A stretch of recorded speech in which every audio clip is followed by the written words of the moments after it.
guys, welcome back to another video. There was actually loaded day in gaming news yesterday. You generally don't see this leading up to showcases because everything's under wraps and then all the news comes out after the showcase, going through all the stuff that was announced. But there's been a lot of interesting stuff here that happened yesterday. So let's jump right into it here first with something that finally is 100% officially confirmed with all of the information that we've been waiting for, something I thought was going to happen earlier in this generation, but it is here, and that is that there is now a new manufacturer for the Xbox Series X and S expansion cards.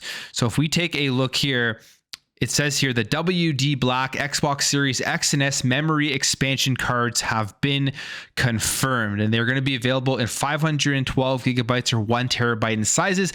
Now, this information had already been leaked, so we kind of already knew that this was coming.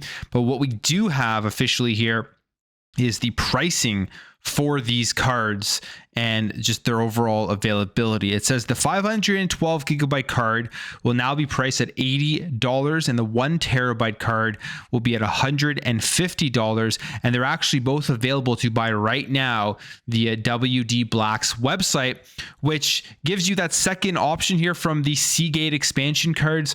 When they first announced the expansions to the Xbox Series X and S, I thought it was pretty cool. I thought it was very convenient that they were able to fit just those SSDs and those little memory card style, kind of give you a little bit of nostalgia if you played on consoles way back in the day where you only had memory cards to save your game. So I thought that part was cool. But I thought that they were going to be releasing more competitors to the Seagate expansion card much faster to drive these prices down. And obviously that hasn't been the case.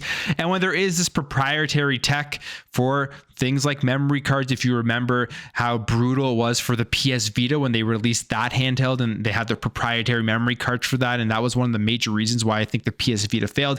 It ended up not being a good solution, but at least right now they are bringing out the WD Blacks, which will probably drive down the price of the Seagate expansion card. And here's hoping that this isn't the only competitor that is going to be coming out.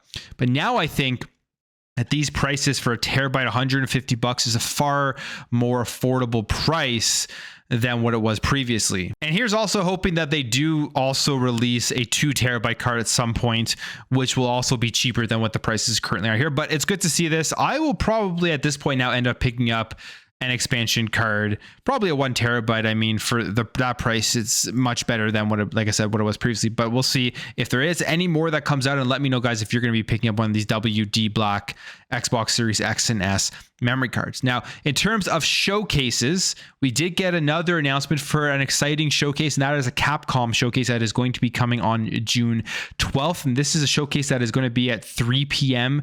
Pacific Standard Time, June 12th, so 3, 4, 5, 6 p.m. Eastern Standard Time. I don't know why I have to count that out with my fingers, but you know, sometimes when you're filming a video, your brain kind of goes flat. But it says here from Capcom, tune in June 12th, 3 p.m. for a Capcom Showcase digital event featuring roughly 36 minutes of news and updates on our latest game. So probably not too many new announcements, most likely just a look at the stuff that is supposed to be coming out. There is a game coming out onto Xbox Game Pass, Exo Primal. Probably we'll see more about that. Obviously, Street Fighter 6 just released. Maybe they'll have more information and give us updates on what is to come down the line for that game. And just overall, Capcom as a publisher, I think, is one of the best out there. They've been consistently providing incredible games.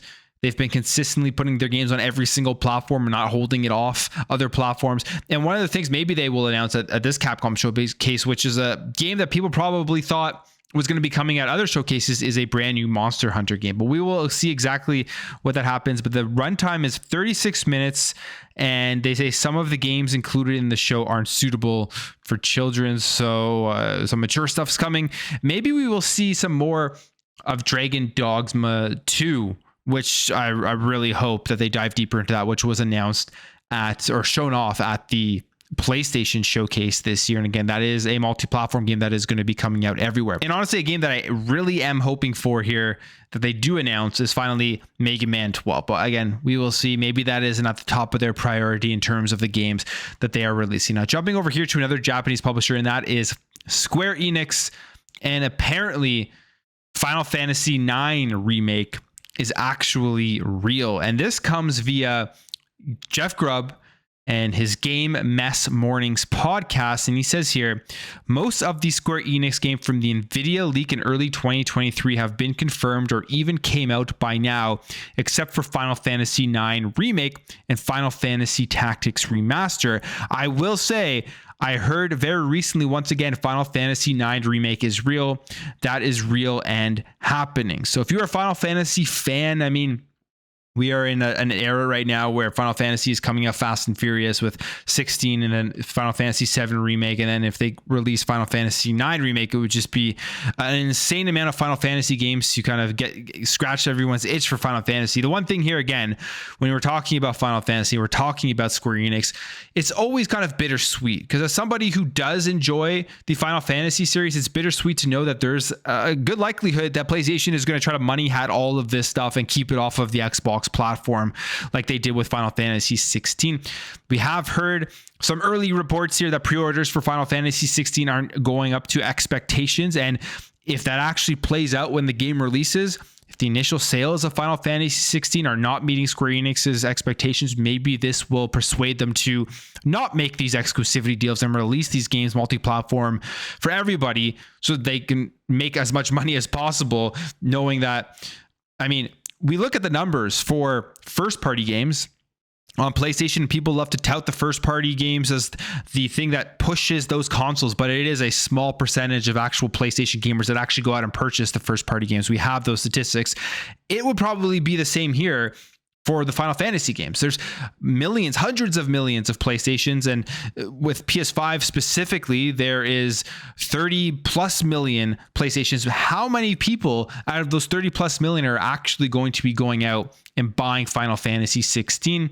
My bet would be a smaller percentage than many of the other games that make PlayStation the most amount of money, such as games like Call of Duty. So maybe that those numbers will come in. Square Enix will look at this and they'll be like, you know what, going forward, we should be releasing these games on every single platform if we want to be as successful as possible. If they announce Final Fantasy 9, I'm sure we will hear right away whether this game is a console exclusive or not. But when it comes to potentially in the future a first-party Xbox studio, and that is Blizzard, Diablo 4. Diablo 4 is doing extremely well right now. It's the fastest selling Blizzard game ever, and it just beats the record set by all of the predecessors. It says here that Blizzard Entertainment's latest game may have just left early access, but it's already setting new records. It's the fastest selling Blizzard Entertainment game of all time. And while no exact sales figures or player counts was detailed, Blizzard indicates that the game has the highest pre-launch sales for consoles and Windows PC in the company's history as of June 5th, 2023, which beat the milestone from Diablo 3, which released in 2012, which sold 3.5 million copies in its first day. And then by 2015, Diablo 3 had sold 30 million copies. So Diablo 4 is probably going to crush those numbers.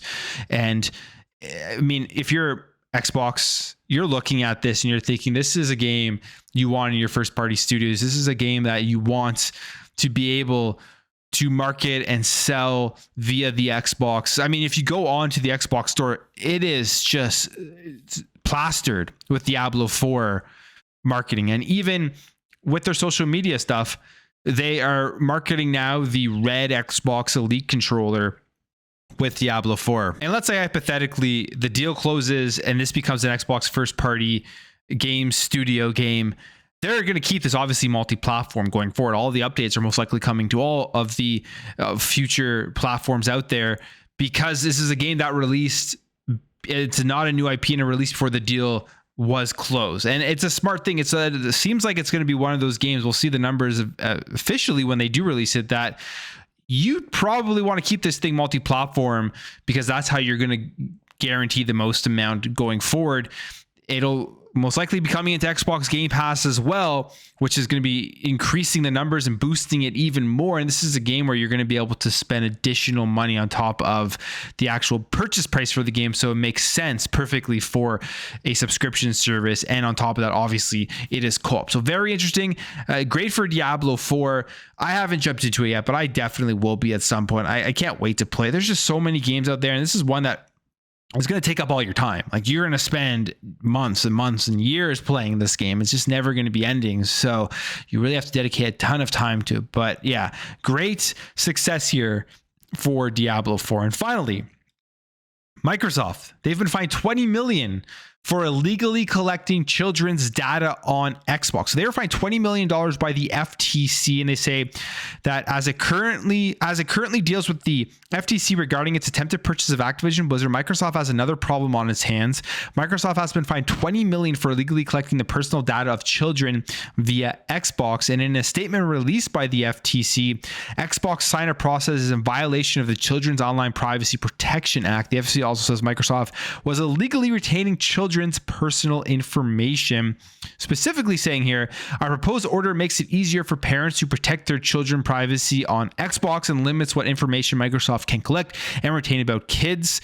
And then they say this action should also make it abundantly clear that kids' avatars, biometric data, and health information are not exempt from COPPA. So, I mean, at the end of the day, no matter how you look at this, protecting kids is always a good thing. I don't really care what anybody says. If they're going to relate this back to Activision Blizzard and stuff, and them trying to get more to argue against Microsoft, protecting kids is always a good thing. But here is what Xbox is saying here in terms of what they are going to be doing. And this comes via the CVP of Xbox Player Services, Dave McCarthy, blaming it on a glitch in the system. I mean, you know, skeptical, hard to believe. I don't know how long that glitch lasts, but it says during the investigation, we identified a technical glitch where our system did not delete account creation data for child accounts where the account creation process was stated but not completed. And in addition to that $20 million fine, Microsoft are now going to adhere to the following, and this is per the FTC. They're going to have to inform parents who have not created a separate account for their children that doing so will provide additional privacy protections for their children by default. They're going to obtain personal consent for accounts created before May 2021 if the account holder is still a child. They're going to establish and maintain systems to delete within 2 weeks from the collection date all personal information that it collects from children for the purposes of obtaining parental consent if it has not obtained parental consent, and to delete all other personal data collected from children after it is no longer necessary to fulfill the purpose for which it was collected.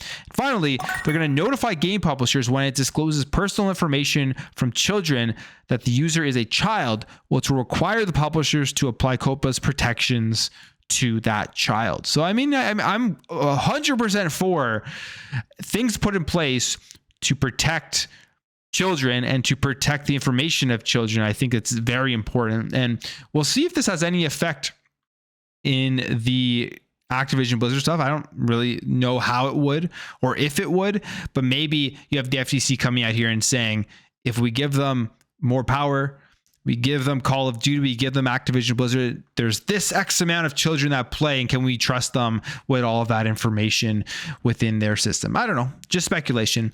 But that's it for me. I am going to leave the video there, guys. Let me know what you think about all of this stuff. Let me know what you think about the expansion card. Are you going to be picking up one of these WD Black ones?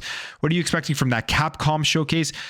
I know a lot of people are annoyed with Square Enix because of Final Fantasy being locked to the PlayStation platform, but would you be interested in a Final Fantasy IX remake? If you did enjoy this video, make sure to hit that thumbs up. If you are new here, hit that subscribe, and I'll catch you guys in the next video.